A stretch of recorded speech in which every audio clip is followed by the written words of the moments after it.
चला पटकन आपण क्लास चालू करूयात. नोटबुक वरती करून दाखवा, काय काय होमवर्क केलाय जरा दाखवा. की खरंच केलाय की नाही केला असंच हात वरती केलाय.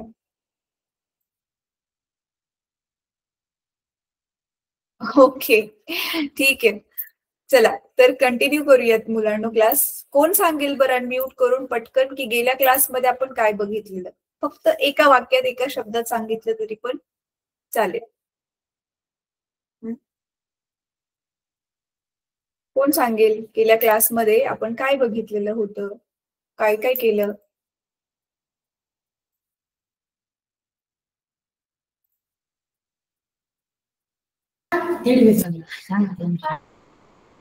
हा सांग बेटा, सांग सांग. चुकलं तरी चालेल, काही हरकत नाही.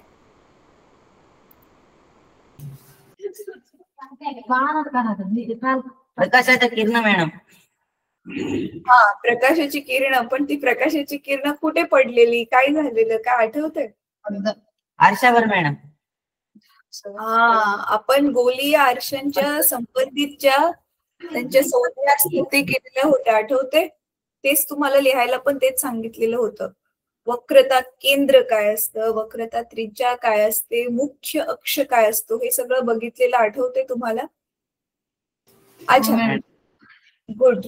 अच्छा आता मला सांगा, तुम्ही किती जण सोबत कंपास पेटी घेऊन बसलाय आपली? ते पण लास्ट टाइम सांगितलेलं की नेक्स्ट क्लासला कंपास पेटी पाहिजे सगळ्यांकडे. मला कर्कटक दाखवा तुमचं, जे राऊंडर आपण म्हणतो, कंपास म्हणतो, ज्याने आपण वर्तुळ काढतो, ते हात वरती घेऊन दाखवा. ते आज आपल्याला लागणार आहे. ते नसेल तर तुम्हाला आजच्या क्लासमध्ये नीट समजणार नाही, मग करून बघितल्याशिवाय ते येणार नाही. कोणाकोणाकडे आहे जरा कंपास दाखवा. कोणाकडेच नाहीये? असं कसं होईल? अच्छा काय काय मुली दाखवतात. ओके बेटा. आणखी बाकीच्यांकडे नाहीये? सांगितलेलं नाही लास्ट 2 क्लासमध्ये पण, दोन्ही क्लासमध्ये सांगितलेलं मागील की तुम्हाला कंपास पेटी लागेल. ठीक आहे, ओके चला ग्रेट. आता मी तुमचं टेक्स्टबुक शेअर करते. पुढचा भाग कोणता आपण बघणार आहे ते दाखवते.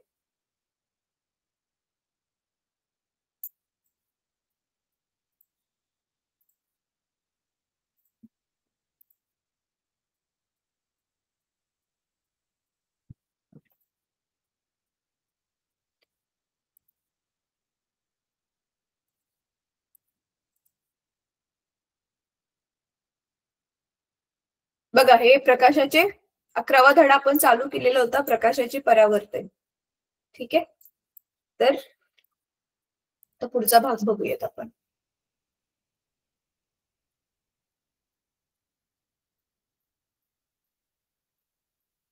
मुख्य नाभी काय असते हे पण बघितलेलं आपण मुलांना लास्ट क्लासमध्ये, आठवतोय ना? तर हा जो तक्ता तुम्हाला दिलेला आहे, हा तक्ता कसा बनवायचा आणि त्याला पाठ पण करावं लागणार आहे आपल्याला. तर पाठ करायची सोपी पद्धत काय आहे ते सगळं पण मी तुम्हाला सांगणार आहे. तर आपण बघूयात आता. लास्ट क्लासमध्ये बघा हे आपण बघितलेलं अंतर्गोल आरसा काय असतं, बहिर्गोल आरसा काय असतं, आणि ह्या सगळ्या आपण संज्ञा बघितलेल्या होत्या. वक्रता त्रिज्या, मुख्य अक्ष म्हणजे हे सगळं काय असतं हे सगळं बघितलेलं होतं. तर आज आपण काय करणार आहे, परावर्तित किरणांची रेखण. म्हणजे किरण तर वक्र आरसा असेल तर किरण कशी परावर्तित होतात बघा. जसं इथे एक आकृती ऑलरेडी दाखवलेली आहे. आता ह्या तुमच्या पुस्तकामध्ये ह्या फक्त 3च आकृत्या दाखवल्यात, पण ऍक्च्युअल मध्ये ज्या आहेत जवळजवळ 5 आकृत्या आहेत अशावाल्या. तर आता हेच आकृती मुलांना काढण्यासाठी तुम्हाला कशाची गरज आहे, तुमच्या कंपासची गरज आहे. तर आता मी जसं जसं सांगेल तसं तसं तुम्हाला ते करत जायचंय. ठीक आहे, चला. तर आता मी काय करते मुलांनो, आधी ना तुम्हाला एक व्हिडिओ दाखवते. तो व्हिडिओ मी एक्सप्लेन करेल, बघा तुम्ही, आवाज माझाच असेल. तर तो व्हिडिओ बघून तुम्हाला आता समजेल की आपण हे जे अंतर्गोल आरसा आहे, अंतर्गोल जो आरसा आहे तो आपल्याला कंपास घेऊन कसा काढायचा. नाहीतर काय होणार माहितीये मुलांनो, तुमची उत्तरं जी आहेत ती चुकतील. ठीक आहे, म्हणजे आकृती जी आहे ती चुकीची आकृती बनेल. ज्या जागेला तुमची प्रतिमा बनायला पाहिजे, आरशाच्या समोर किंवा आरशाच्या मागे जिथे प्रतिमा बनायला पाहिजे तिथे ती प्रतिमा बनणार नाही. ठीक आहे. तर थांबा, मी आता तुम्हाला एक व्हिडिओ दाखवते. चला तोपर्यंत ना नाव लिहा. नोटबुक खोला आता. चला सगळेजण, मला सगळे दिसले पाहिजेत. नोटबुक मध्ये हे टॉपिकचं नाव लिहा. तोपर्यंत हेच वाला टॉपिकचं नाव लिहायचंय. परावर्तित किरणांचे रेखन. चला लिहा पटकन.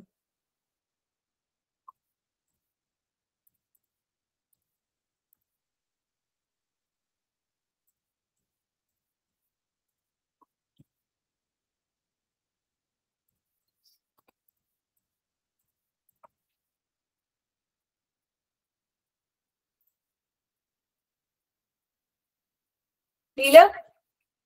ठीक आहे. आता काय करायचंय तुम्हाला, तुमची जी वही आहे ती वहीमध्ये, वहीचं जे पान आहे ते 2 भागामध्ये बरोबर त्याला विभागा. फोल्ड करू शकता किंवा रेष पण तुम्ही मारू शकता.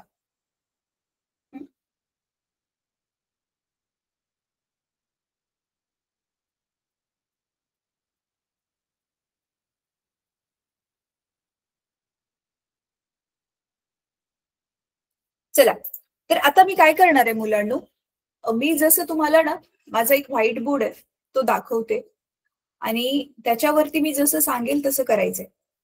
सगळ्यांनी तुमच्या पट्टी घ्या बघा. पट्टीवरती एका बाजूला सेंटीमीटर मध्ये 1 2 3 4 नावं दिलेत आणि दुसऱ्या बाजूला इंच मध्ये दिले. दिसतंय? एका बाजूला सेंटीमीटर मध्ये जवळजवळ खूप रेषा असतात आणि दुसऱ्या बाजूला इंच मध्ये आहेत. दिसते तुम्हाला? जसं बघा, आता ही माझ्या जवळ पण एक जी पट्टी आहे, तर आता काय केलेलं आहे, एका बाजूला जिकडे दुसऱ्या बाजूला इंच जे आहे, तर आता त्याच्यामध्ये तुम्हाला किती घ्यायचंय? चला तर सोपं करते तुमचं. सेंटीमीटर मध्येच घ्या. किती सेंटीमीटर घ्याल माहितीये तुम्ही? 4 सेंटीमीटर. किती मॅडम? कंपासाने 4 सेंटीमीटर, ते दोन्ही कंपासाची जी 2 टोक असतात ना, एक पेन्सिलचे, हो 4 मॅडम. सेंटीमीटर अंतर घ्या. 4 सेंटीमीटर. हा, 4 सेंटीमीटर अंतर घ्या.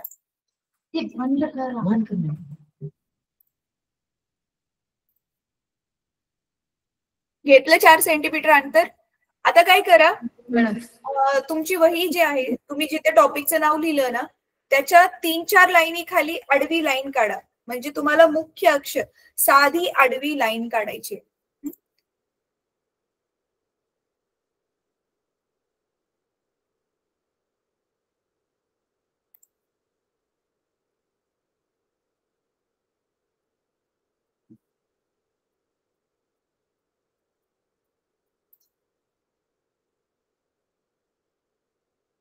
थांबा, मी माझं आता व्हाईट बोर्ड शेअर करते.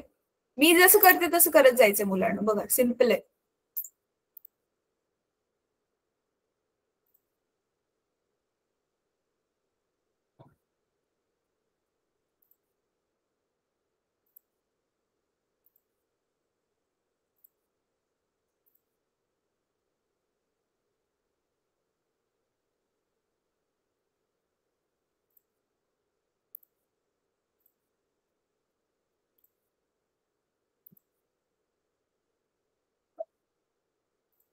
Can't share your screen. थांबा एक मिनिट.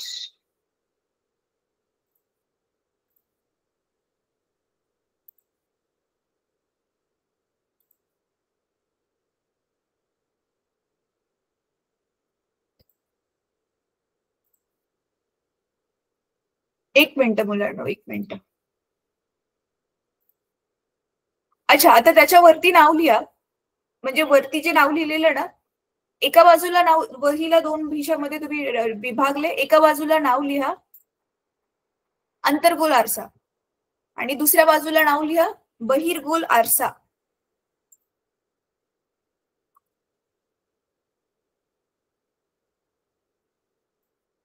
अंतर्गोल आरसा, दुसऱ्या बाजूला नाव लिहा बहिर्गोल आरसा.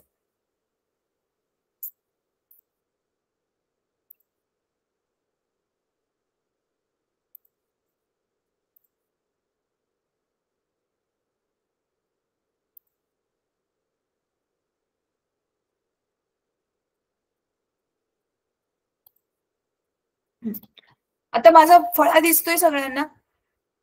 व्हाईट वाला फळा दिसतोय माझा? हो मॅडम. ठीक आहे. चला आता बघा मी काय करते.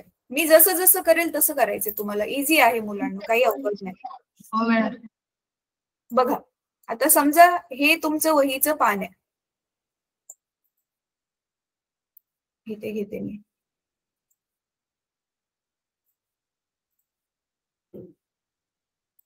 ठीक आहे. असं तुमचं हे वहीचं पान आहे आणि इथे अशी तुमची वहीची मार्जिन आहे. ही वरची मार्जिन आणि ही अशी इथे ही उभी वाली एक मार्जिन. बरोबर आहे?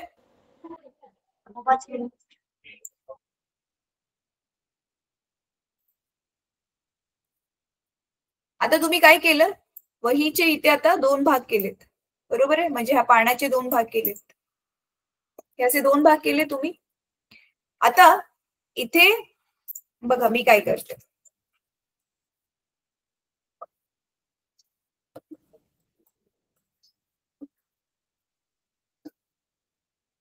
इथे वरती तुम्ही काय नाव टाकलेलं होतं टॉपिकचं?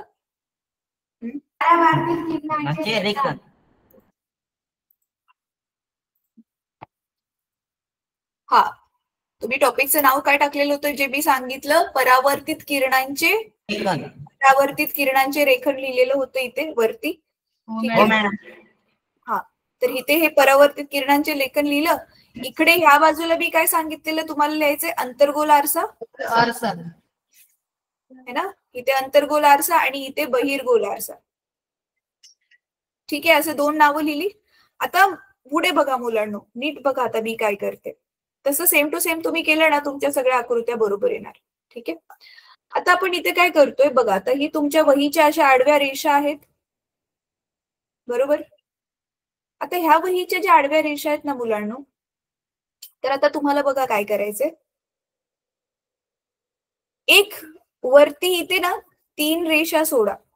म्हणजे हा 1 2 3 रेषा सोडून ही जी चौथी रेष आहे ना, हिला असे ना पेन्सिलने त्याच्यावरतीच रेष काढा. डार्क वाली अशी, म्हणजे ती डार्क रेषा दिसेल.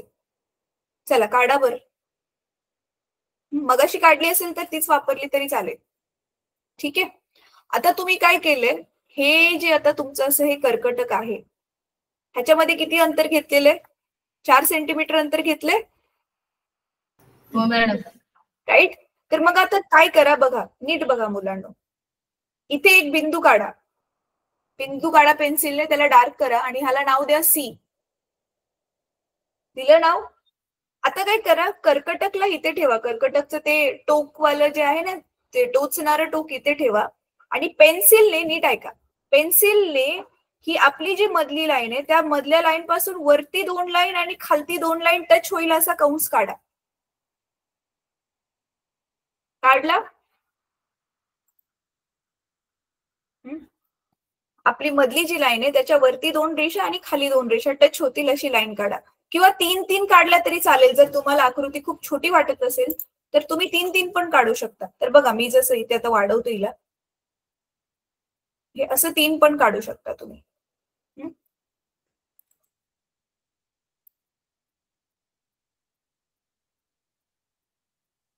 झालं काढून? हो मॅडम. ठीक आहे. आता काय करायचंय, कर्कटकला आता उलट फिरवायचं. म्हणजे कसं करायचं बघा. आता इकडे सी नाव द्या. बहिर्गोल आरसा काढायचा ना आता आपल्याला. इकडे ह्याला सी नाव द्या. आता इथे ते कर्कटचं टोकदार जे टोक आहे ते इथे ठेवा आणि परत सेम टू सेम, फक्त आता इकडच्या बाजूला आपण कंस काढणार. 3 रेषावरती 3 रेषा खाली करून असा इकडे आता कंस काढा.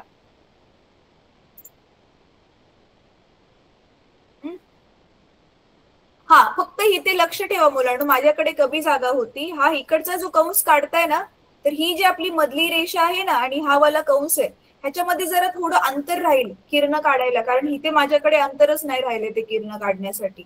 तर त्याच्यामध्ये जरा बऱ्यापैकी अंतर राहील, हे लक्ष द्या. ठीक आहे. झालं.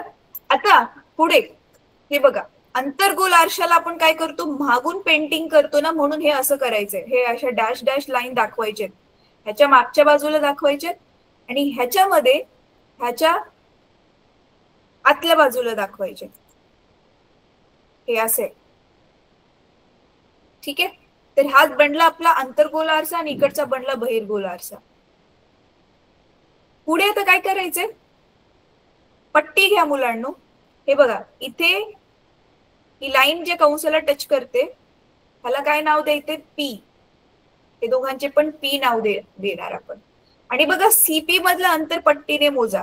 ऑफकोर्स आपण 4 सेंटीमीटर घेतले तर हे 4 सेंटीमीटरच असेल, तर त्याच्या बरोबर 2 सेंटीमीटरला लाईन काढून इथे नाव द्या एफ.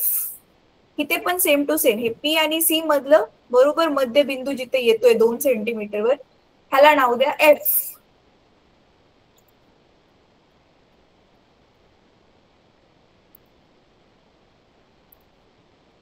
झालं?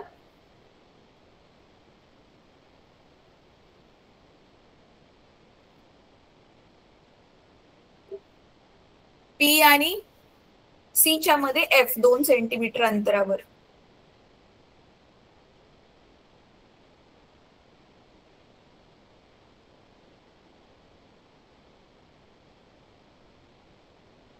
आता मुलांनो हे इथपर्यंत ह्या ज्या पायऱ्या आहेत ना, कंस काढला, मग पी काढलं, एफ काढलं, हे प्रत्येक वेळी आपल्याला काढावं लागणार आहे. जेव्हा जेव्हा आपल्याला हे अंतर्गोल आणि बहिर्गोल आरशांच्या आकृत्या काढायच्या तेव्हा तेव्हा सगळ्या ह्या पायऱ्या सेम टू सेम ज्या आहेत आपल्याला कॉपी करायला लागणार आहेत. ठीक आहे, तर आता अशा आपल्याला ना टोटल एकूण 4 आकृत्या पाहिजेत. किती आकृत्या पाहिजे? टोटल 4.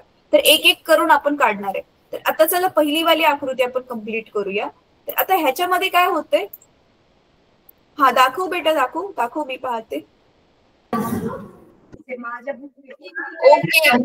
व्हेरी गुड, चांगलं काढलंय, चांगलं दिसतंय. ठीक आहे, मला दिसलं पण ते क्लिअरली.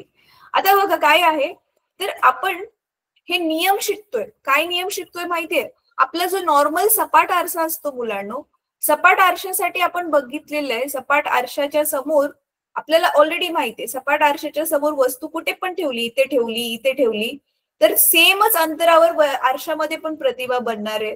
बरोबर आहे? जेवढी प्रतिमेची उंची आहे, वस्तूची उंची आहे, तेवढीच उंची प्रतिमेची असणार आहे. हे सगळे जे आपण गुणधर्म बघितलेले ते सपाट आरशासाठी बदलत नव्हते. पण हे अंतर्गोल आणि बहिर्गोल आरसे जे आहेत तर त्याच्यासाठी मात्र हे गुणधर्म जे आहेत ते बदलत जाणार आहेत. म्हणून मग ते कसे त्याचे जे आहेत, आता जसं की आपल्याला माहितीये हा जो आपला सपाट आरसा आहे, नीट बघा, हा जो सपाट आरसा आहे, या सपाट आरशावर असा किरण पडला की आपला प्रकाशाच्या परावर्तनाच्या नियमानुसार इथे जो हा समजा 20 अंश बनत असेल तर तो 20 अंशालाच इकडे काय होणार आहे, परावर्तित होणार आहे. हे आपल्याला ऑलरेडी माहिती होतं सपाट आरशाच्या केसमध्ये. पण इथे अंतर्गोल आणि बहिर्गोल आरशांसाठी हे नियम जे आहेत ते म्हणजे प्रकाशाच्या परावर्तनाचा नियम लागू होतोय, पण किरण कसा पडतोय, आरशावर किरण कुठून येऊन पडतोय आणि पुढे त्याचं काय होतंय ते समजून घेण्यासाठीचे आता हे आपले जे आहे ते नियम आहे. आता जर पहिला नियम बघा मुलांना, पहिला नियम काय आहे, तर इथे वरती बघा थोडीशी जागा असेल तर इथे नंबर 1 टाका. अनंत अंतरावरून पहिलं नंबर 1 लिहून इथे काय लिहायचंय हे लिहायला तुम्ही सुरुवात करा. अनंत अंतरावरून प्रकाशाची किरणे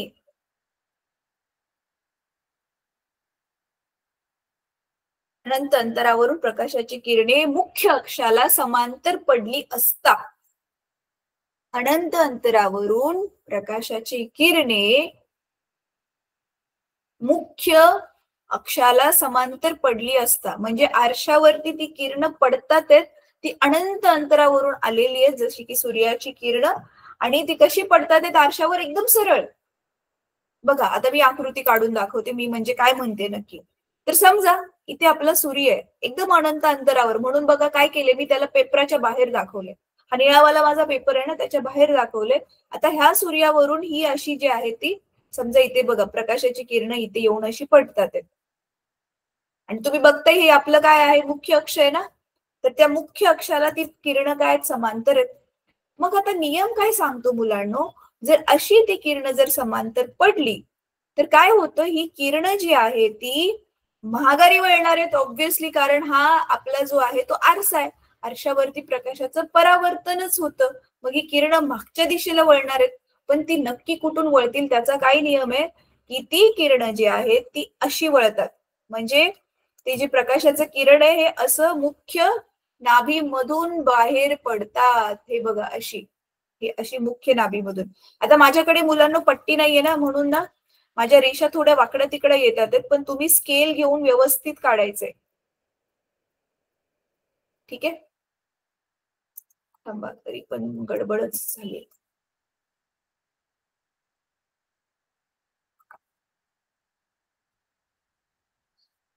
ठीक आहे, तर अशी जी किरण आहेत ती काय होतात, त्याचा अर्थ मुख्य नाभीमध्ये ती किरण जशी की एकवटतात आहेत, एकत्रित येतात आहेत. ठीक आहे, आता हे फक्त कशामध्ये होते, अंतर्गोल आरशामध्ये. बहिर्गोल आरशामध्ये माहितीये कसं होतंय. आता बघा बहिर्गोल आरशामध्ये मला इथे ना जागा नाहीये आकृती काढायला, म्हणून आता मी काय करते ना, हे नाही येते, थांबा.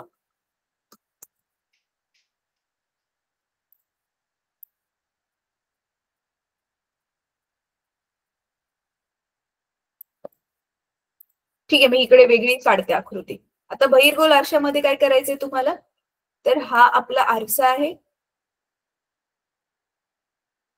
ठीक आहे, ही त्याची मुख्य अक्ष हा त्याचं जे आहे मुख्य नाभी आहे, आणि हे त्याचं काय आहे, वक्रता केंद्र. हे आपण काल सगळं बघितलेलं आहे, आठवत असेल जर तुम्हाला. हे वक्रता केंद्र कुठे असतं, त्या गोलाचं जे केंद्र होतं तेच हे वक्रता केंद्र आहे, बरोबर. आणि त्या दोघांचा जो मध्यबिंदू असतो त्याला आपण काय म्हणतो, हे मुख्य नाभी. आता काय झालंय, मगाशी ही सेम टू सेम जसे इथे अनंत अंतरावरून किरण पडले तेव्हा, इथे पण सेम अनंत अंतरावरून अशी आरशावरती येऊन समजा किरण पडली, तर काय होईल. आता ही किरण जी आहेत ना मुलांना, ती अशी लांब फेकली जातात. मग ही तर किरण एकमेकांना छेदतच नाहीयेत, पण माहितीये काय होतंय, असं वाटतं आपल्याला की ही किरण कुठून लांब गेले, ह्यांची मागे अशी अशी डॉटेड आपण लाईन काढली की असं आपल्याला वाटतं की ती किरण जशी की त्या मुख्य नाभीपासून लांब फेकली गेलेली आहेत. ठीक आहे, कळलं. चला आता ही आकृती दुसरी पण कंप्लीट करा, बहिर्गोल आरशासाठीची पण आकृती जी ती कंप्लीट करा. आता आकृती पूर्ण दोन्ही पण झाल्यावरती पहिल्या आकृतीच्या खाली आता इथे काहीतरी लिहायचंय मुलांना. चला आता मी ह्याला ना लाल कलर दाखवते.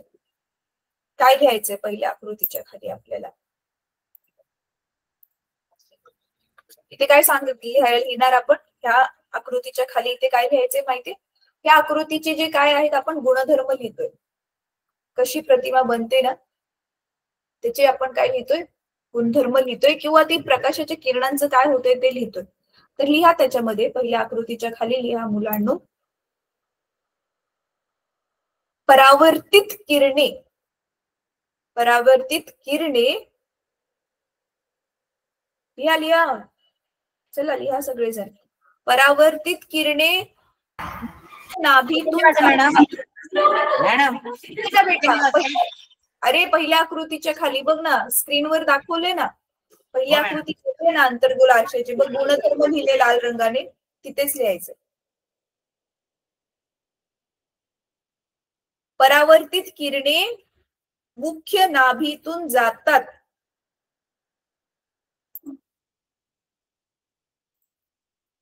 परावर्तित किरणे मुख्य नाभीतून जातात म्हणजे एकवटतात, म्हणजे एकवटतात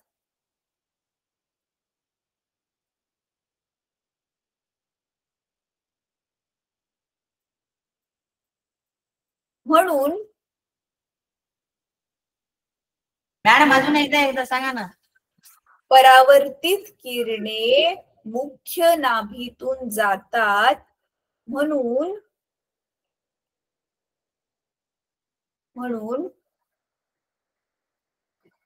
अंतर्गोल आरशाला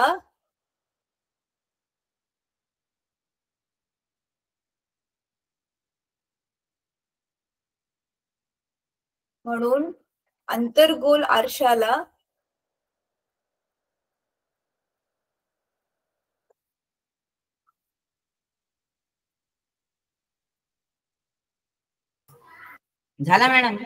हा, म्हणून आंतरगोल आरशाला, एक मिनिट, ह्याचं एक अजून एक नाव आहे रे, ते मराठीमध्ये ते काय नाव आहे ते दिसत नाहीये मला. कन्व्हर्जिंग मिरर म्हणतात इंग्रजीमध्ये.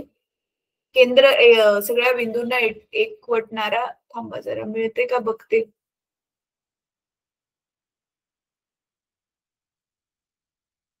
हा, अपसारी आरसा, अभिसारी आरसा म्हणून लिहा. म्हणून अंतर्वक्र आरशाला अभिसारी आरसा असेही म्हणतात.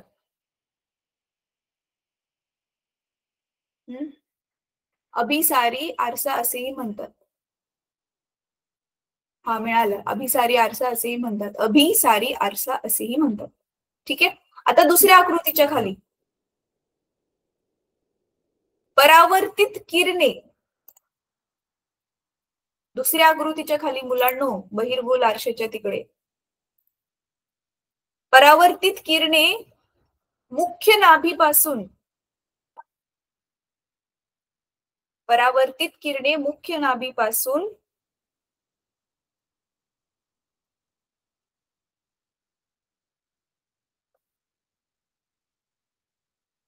लांब गेल्याचा आभास होतो.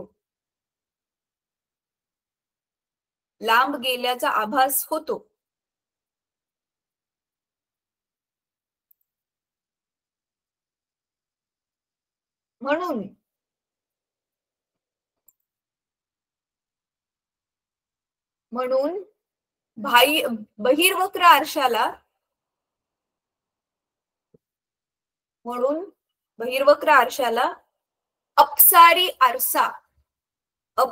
आरसा असेही म्हणतात.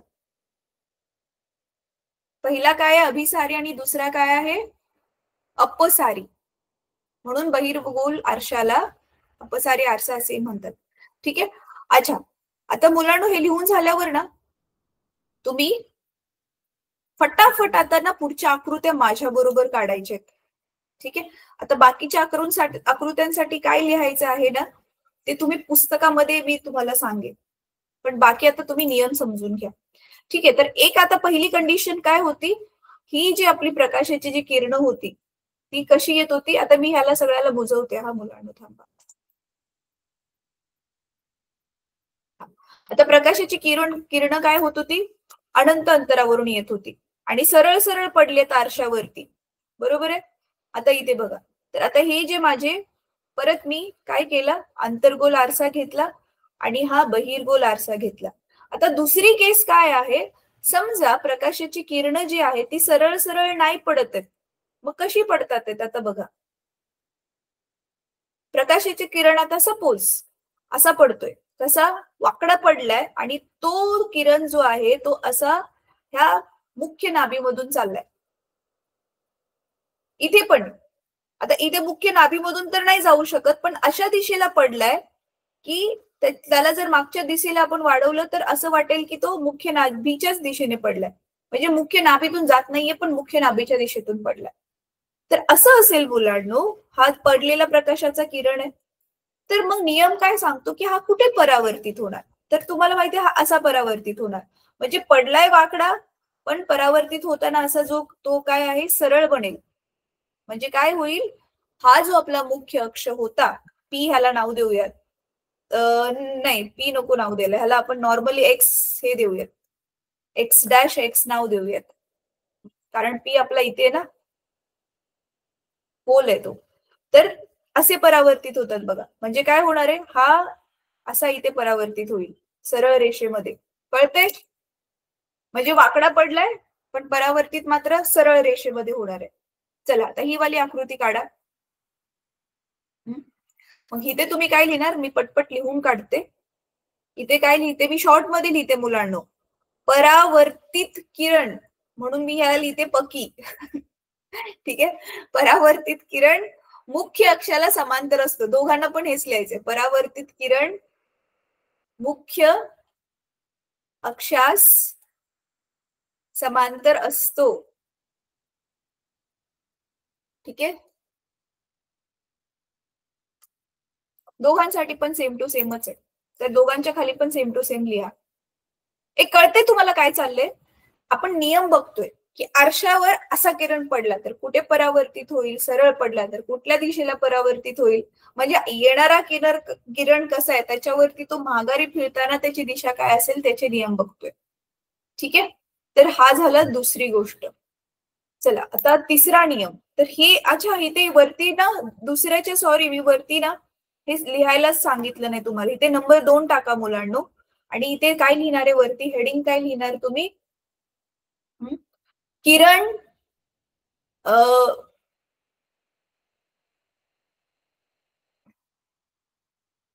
किरण एफ मधून जात असल्यास, एफ मधून जात असल्यास म्हणजे आरशावर पडणारे जे किरण आहेत ती एफ मधून जात असेल तर काय होईल? तर किरण एफ मधून जात असल्यास हे ह्याचं टायटल द्या. हे एफ आहे बर का, आणि त्याच्या खाली हे सगळं लिहा. ठीक आहे, चला आता एक मिनिट.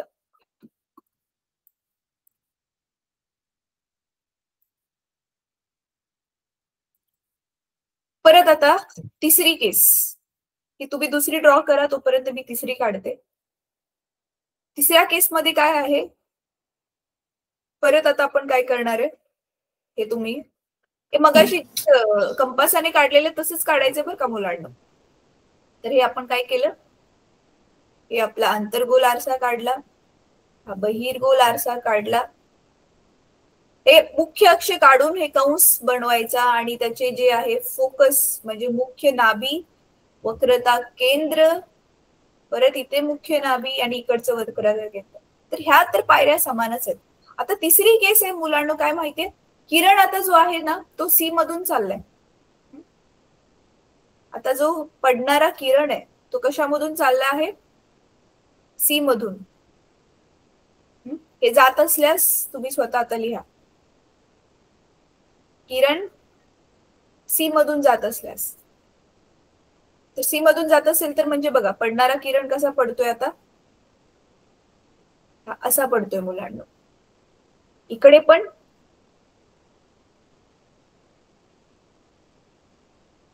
हे बघा काढलेलं काढायचं का मॅडम? हा हो बेटा, मी जसं काढते सेम टू सेम तसंच काढत जायचंय. दिसते? तर आता सी मधून जो आहे तो किरण पडलाय. आता ही केस सगळ्यात सोपी मुलांना. इथे ना सी मधून जर प्रकाशाचा किरण असा वाकडा पडलाय आणि तो सी मधून चाललाय तर परावर्तित माहितीये तो सेम टू सेम त्याच दिशेला होतो. म्हणजे फक्त त्याची जी ना दिशा एकदम उलटी होते पण रस्ता तोच राहतो. म्हणजे आता ह्याला बघा मी लाल दाखवते, येतो इकडून तो असा पडला आणि मात्र असा जाईल तो ह्याच्यावर असा आदळेल आणि ह्याच ज्या दिशेने म्हणजे आलाय त्याच दिशेला असा तो माघारी फिरेल. आपण म्हणतो ना कोणाकोणाला कधी ओरडल्यावरती आई बाबांचं तुम्ही ऐकलं असेल किंवा मोठे दुसऱ्या कोणत्या माणसांचं, आलेल्या पावलांनी मागे फिर. तसंच काहीतरी हे आहे, ज्या दिशेने प्रकाश आलाय त्याच दिशेला तो माघारी फिरतोय. मग इथे आपण काय लिहिणार? परावर्तित किरण. परावर्तित किरणला परत मी काय लिहिते? परावर्तित किरण सी मधूनच जाऊन, अच्छा नाही असं नको, थांबा. परावर्तित किरण माघारी फिरून, माघारी फिरून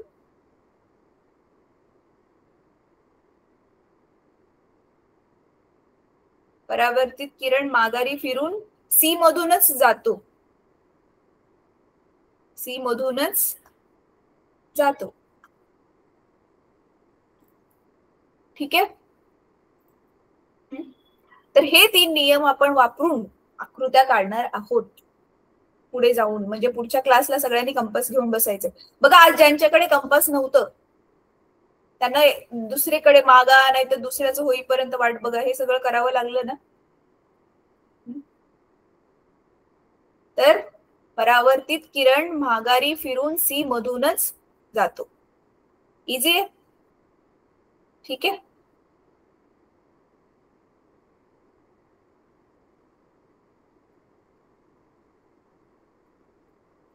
झालं मुलांनो? स्क्रीन हलवू का? हे सगळं तुमच्या पुस्तकात तसं दिलंय मुलांना. आपण तुमच्या पुस्तकात असं व्यवस्थित टेबल बनवून एका बाजूला एक असं नाही दिलंय, जसं मी तुम्हाला सांगितलंय तसं. अच्छा थांबा 2 मिनिटं फक्त मी स्क्रीन घालवते. कोणाकोणाचं झालं हातवर करा जरा. मुरुमगाव मधून कॅमेराच ऑफ आहे. अच्छा, जिमल गठ्ठाची जी मुलं आहेत बेटा, तुम्ही कशावर बघताय? हे कम्प्युटरवर बघताय की टीव्हीवर बघताय? कम्प्युटर वरती बघताय. मग मागच्या मुलांना दिसतंय का?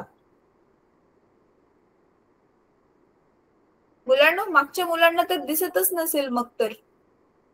मोठा स्क्रीन नाहीये तुमच्या शाळेमध्ये? Computer madam. हा मग तेच ना, कम्प्युटरचं तर स्क्रीन एवढीशीच असते फक्त. मग सगळ्यांना कसं दिसणार? मागच्या मुलांना दिसते? मॅडम ते नाही, कॅमेरा लहान आहे मॅडम. अच्छा, कॅमेरा लहान आहे पण कम्प्युटरची स्क्रीन केवढी आहे?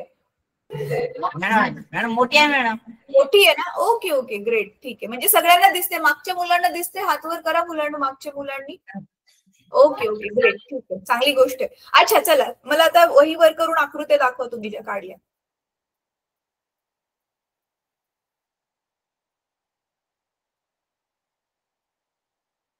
ओके ठीक आहे, great, very good very good. अच्छा, आता आपण आजचा इथे क्लास आपला टायमिंग संपलाय. नेक्स्ट टाइम तुम्ही प्लीज तुमच्या टीचर्सला रिक्वेस्ट करा की जरा वेळेच्या थोडंसं 2-3 मिनिटं आधी तुम्हाला लावून द्यायला, म्हणजे आपण लवकर क्लास चालू करू. नेक्स्ट क्लासमध्ये आता आपण काय बघणार आहे? आता हे जे नियम शिकलो ना, तेच नियम वापरून आपण जर आरशाच्या समोर वेगवेगळ्या अंतरावर आकृती म्हणजे वस्तू ठेवली तर मग प्रतिमा कशी बनेल.